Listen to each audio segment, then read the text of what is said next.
I'm back again with another video. So this is going to seem like I'm just like going for African churches, but do you know what? This is what has been highlighted in my dreams, and I need to just share it. So this dream has been, playing in my mind, but I just didn't know how to share it. But basically this dream was set at it wasn't a church per se, but I knew that there was church people in there. But another dream where there was an African women in it. So this dream was set at a funeral, and this was a funeral for somebody that I actually do know that has actually passed. And this person, they passed away, and the reason behind them passing away was quite unusual and very sad and tragic as always. But in this dream, this person had passed away, and I was with another friend of mine, and we were just talking about the way they passed away. But then I just had a knowing that the family of that person that passed away weren't being honest of how the person passed away.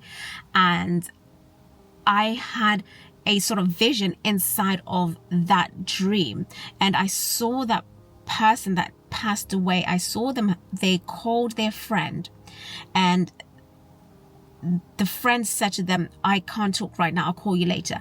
But that friend had called him because he was going through something mentally. He was going through a mental turmoil of some sort. He was suffering with his mental health. So he was calling his friend to just have a talk, and I guess because he was feeling down, but that friend didn't have that time for him at that time.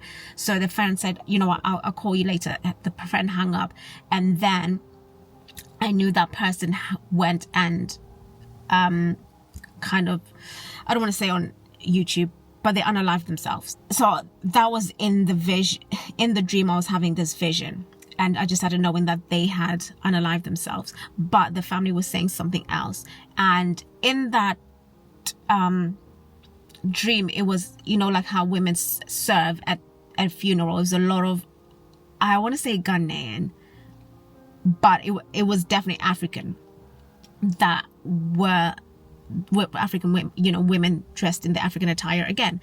And this is, I really do believe this is something that as Africans, I'm going to say as African Christians as well, we are very good at not addressing mental health issues.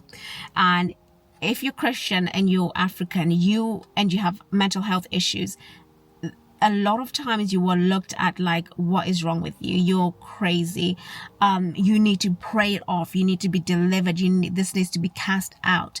But most of the time, you have had all of that done. You have had the prayers. You've had the laying of hands. You have had deliverance. And that thing is not shifting. And this is not to say that that God cannot heal mental health. He absolutely can. But sometimes the things that people are dealing with are issues that they haven't been vocalized. So for me, I really do believe for you to be delivered, you need to speak about what that thing is that's deep inside of you. It needs to be addressed. They need to really figure out what it is that is causing you to have the mental trauma. Because I believe that every mental health problem, there is a root cause for it. There 100% is a root cause for it. So whether it be hormonal, whether it be trauma, whether it be like people that go to war and they have PTSD, childbirth, whatever it may be, there is always some sort of root cause of it. And a lot of the time people are struggling because they can't even vocalize what they're feeling, or they don't have anyone to speak to, or when they've spoken out about it, they are just sent away with a Bible verse, which is great. We need a Bible verse to stand on, but we also need people to walk alongside us. So the same way as when someone is struggling in their marriage, they go for counseling, they go for marriage counseling. So why is it any different when you're suffering with your mental health? Why can't you go for counseling or for therapy? The same way when you have an illness in your body, you go to the doctors for that illness to get medication to help it, but you're also praying on top of that.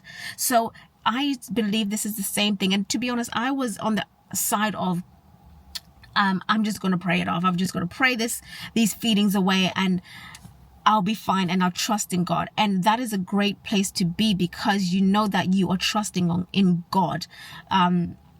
to get you out of this thing. But sometimes you also need someone like physically to just like speak to as well. And you know, this is where it's great to have, let's say, if you don't have anyone in your family, to have godly friends that you can speak to, but you know, they can revert you back to the Bible, to what the Bible says. Like talk it out, but let's go back to what the word says, because sometimes the thoughts that are coming in our mind are definitely not great things. They're not godly thoughts. I'm not denying that, because I really do believe once you figure out what that thing is, it will make things a little bit easier. African families, we need to be more open about mental health, especially in this day and age.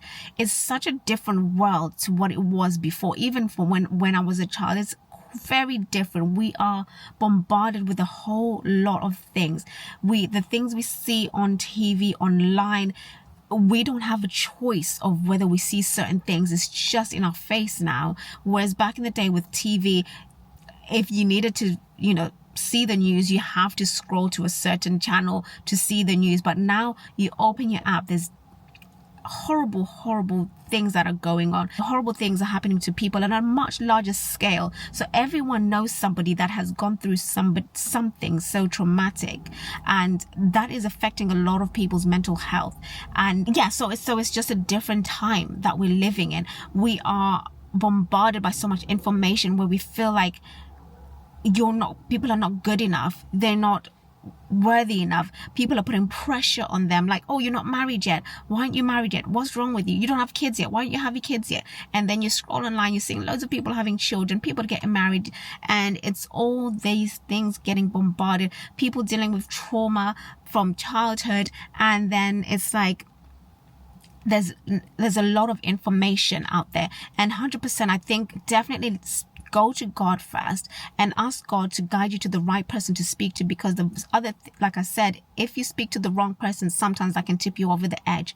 So I just want us to be a bit, if you're African parents, even in parents in general, like I feel like we need to be a bit more aware of what mental health is. Even if you've never suffered it, if you've never gone through it, or you don't understand it, make it your job to understand what it is, what the symptoms are, because a lot of people are unaliving themselves, and people are saying, oh, I never really saw the signs. The signs would have been there. I can guarantee you the signs would have been there.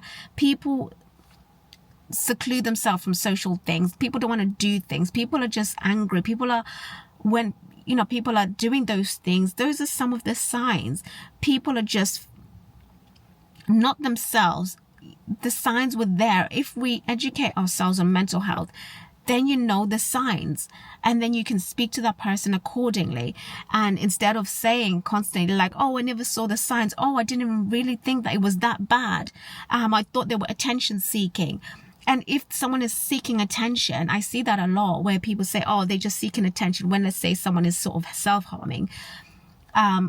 If they're seeking attention, why are they seeking attention? What is it that they're missing?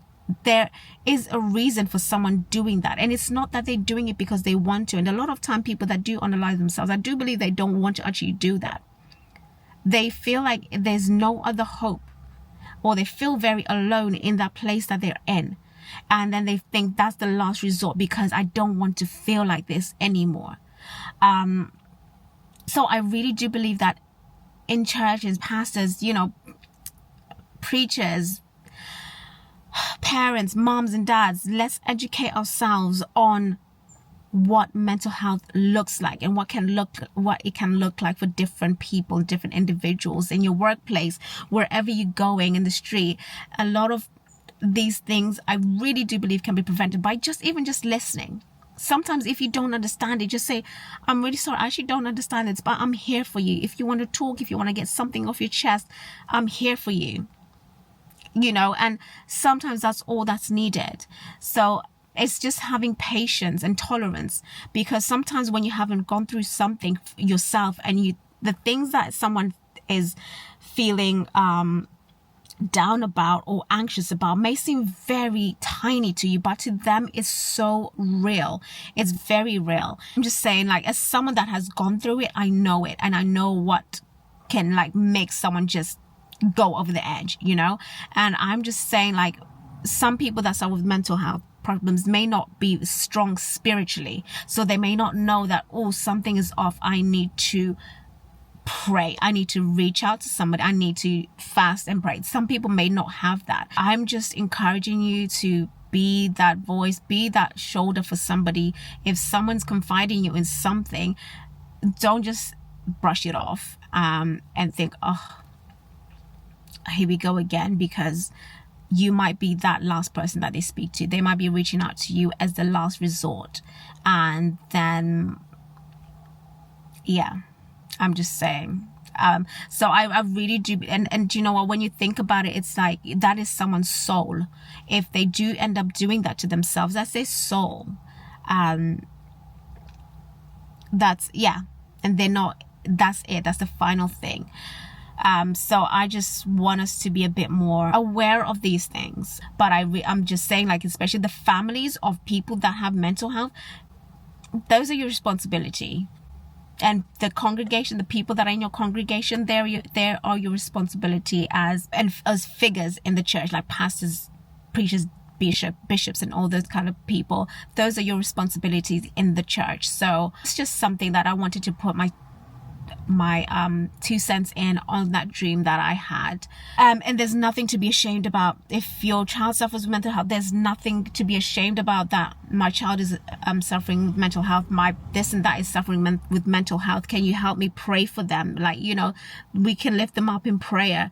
But don't force the people to, like, oh, here's the Bible, just read this verse, because they have lost all interest in everything. Their hobbies, it's everything. So they actually don't even have the capacity at that moment to even want to do anything.